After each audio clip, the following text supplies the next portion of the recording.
Hey guys, what is up and welcome to my speed paint of a binder that I picked up. I got this really cool TCG binder on Amazon. I'll have links to it down below, but I decided I was going to try out these ARRTX acrylic markers on it, so I figured we would do a speed paint together. Well, speed art, speed paint. I decided to start out with doing Shedinja. So the binder itself was only like $20, I think, and it's pretty good. It already has the pages in it, but it does kind of have like this textured surface. So I used just a regular gesso to start, and then I drew my design with like a regular pencil, and then I tried to erase it. I think it would have been better if I had like one of those gummy erasers, but I didn't, so I just tried to go over it lightly. So I'm trying to work light to dark. I don't know if this is the way that you're supposed to use these markers, but it just made sense to me to try to do it this way. And I learned a valuable lesson here in a second, you'll see, of don't put your hand, yeah, look at that. Don't put your hand on the brand new acrylic that you just laid down. It's fine, it'll get covered. These markers are really good about covering like the previous layers. And it normally does take like 2 layers to actually get the color to set the way that I want. You'll see later on, I didn't do it as much on the background because I wanted to make sure that it still had some texture to it. But decided to go with Shedinja. He is my homie. I know he's kind of a meme Pokemon, but I don't know. I always love the design. It's easy to draw, and I figured since I wasn't planning on selling, I can't decide if I'm going to sell these or not.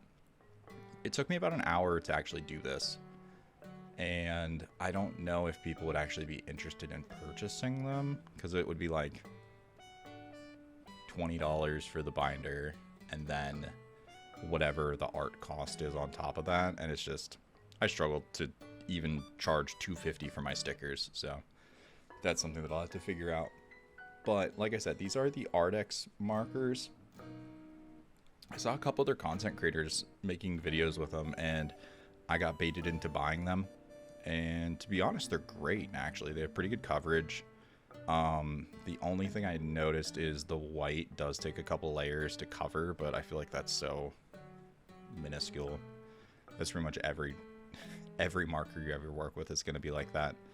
But this is my first time recording like a long form video. Most of the time I've just been doing shorts. I don't know if people like videos like this where it's a sped up version, or if you would like live commentary as I'm drawing.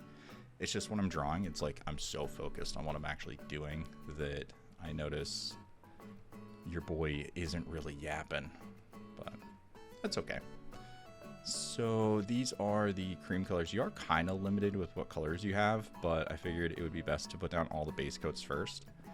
And then I was trying to decide if I wanted to outline it, but I feel like outlines are so necessary with stuff. I know there's some really good artists out there that will not use outlines at all, and I don't understand how they do it. Like, I think they're cheating, if I'm being honest.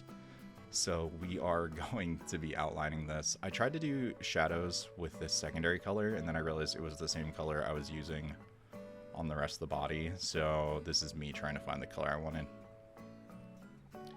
So what I did is I went back over the previous shadows I did with this new color so that I could use the other color here now on the actual like body to work.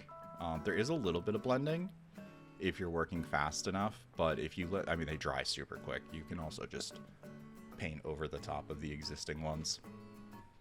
I am using a reference. You can see it over in the corner. This is a pretty standard position for Shedinja. I was going to do like some cool dynamic pose, but I figured with it being my first time even touching these, it's probably better not to. This is when I first tried out doing the outlines. I was using like this gray color, and then I was like, ugh, it's a little too much. It's not vibrant. So I will leave the gray lines for the 2 marks on the stomach, and this is me giving up on it to go work on the halo, and then we'll come back to it. But I'm glad I actually made the decision here to swap over to, it's almost like an orange for the outline, like an orangish brown. This is me checking colors again. And this is the color I decided on. It's like a reddish orange brown, and I just think it works so much better. So this is what we're going to use for all of the outline of the design. The only thing that's obviously not outlined is the halo. I do leave that blue just because I think it's fine. It works. What else? What have you guys been up to? You been playing Pokopia? I've been playing a lot of World of Warcraft. Been drawing a lot on Magma. Kind of addicted to that website, which probably isn't a good thing, because I don't even have brushes set up. I'm just freeballing it. Great site, though. I did spend the $10. Oh, there's my cat. This is Yogi. He is always interested in the drawing desk. But yeah, that's my Yogi boy. I tried adding these highlights to the eyes, and then I realized it looked awful. So I went back in with black and covered it, which worked well because it blended with that previous color to kind of give it like that gray shadow. We're going to be using whites for the highlights, just because my drawings always feel very plain if I don't use white for some form of highlight. And now we are going to get into the background. So my concept for the background is I wanted it to look kind of like it was coming out of like a phantom force. But I wasn't sure how to do that with acrylics. This is my first time ever working with acrylic markers. So my thought was like, oh, if I do like a shatter effect, maybe that'll work. Which I don't think was a horrible idea. Because I could just do different color purples as I work through it. But I think if I was to do this again, I might try like a crosshatch. Like do one solid color and then do crosshatch of different colors inside of it.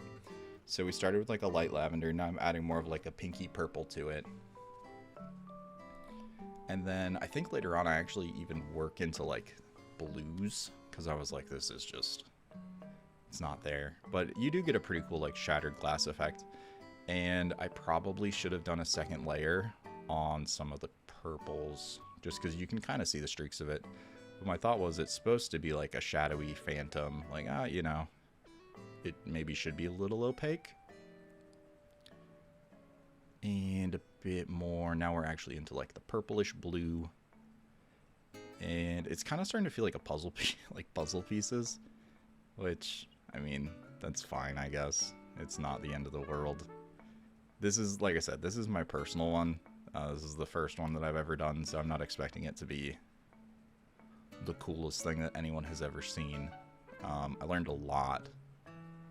And I think that I could actually get away with doing this on other color binders. I thought white would be like the required one, but after seeing how well these actually cover, I think that I could probably do it on other color binder. I don't know what I was doing. Maybe I was checking colors. Maybe I was just AFK, getting a drink. I don't know. Past me. Pay attention, bro. We're locked in. This color was way too dark. I'm just going to call it out right now. I don't know if it dries lighter.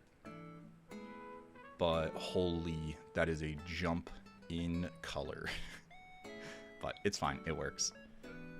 I think once we add in the blue, you'll see that it kind of ties it all together. So I was like, oh, we went too far to the dark, so let's add pink. Let's just completely counter it with something super bright, because that's how color theory works. I'm sure that someone who went to school for art knows better than I do. Yeah, no, the background is the thing that I'm least impressed with. But the fact that I actually did this is huge. I've been staring at this binder for like 3 months, terrified to even start it. And then last night I was just like, we're ripping it. I started adding random shapes. This is my new hobby that I enjoy doing to my drawings, is adding random spirals, triangles, lines. I don't know why. It makes it feel complete to me. And then for the final thing that I'm going to be doing is, I did add a green squiggle. You couldn't really see it. Yo, that shout out to Orb. Orb adds green squiggles like that. And last but not least, I am going to be outlining the entire thing in white. So this is something that I do on every single drawing. I don't know why. I've never been able to stop doing it since I started. But to me, it's just kind of like a key thing to my style. So, but this is what I mean, where I wish the white had a bit better coverage. because you can kind of see the background through it. I don't think it's horrible. If it really mattered, I could go through and do a second layer, but I think it's enough to make the art itself pop without being like super distracting. Overall, pretty happy with it. I think it turned out pretty cool. I do want to try this again. I'll probably pick up another binder on Amazon. I just don't know if I was to do these as a commission. Like, do I do custom ones? Do I just do what I want? But yeah, let's jump into the final shots of it. So that will do it for this. Let me know what you guys think. Subscribe for more, and yeah, I'll see you in the next one.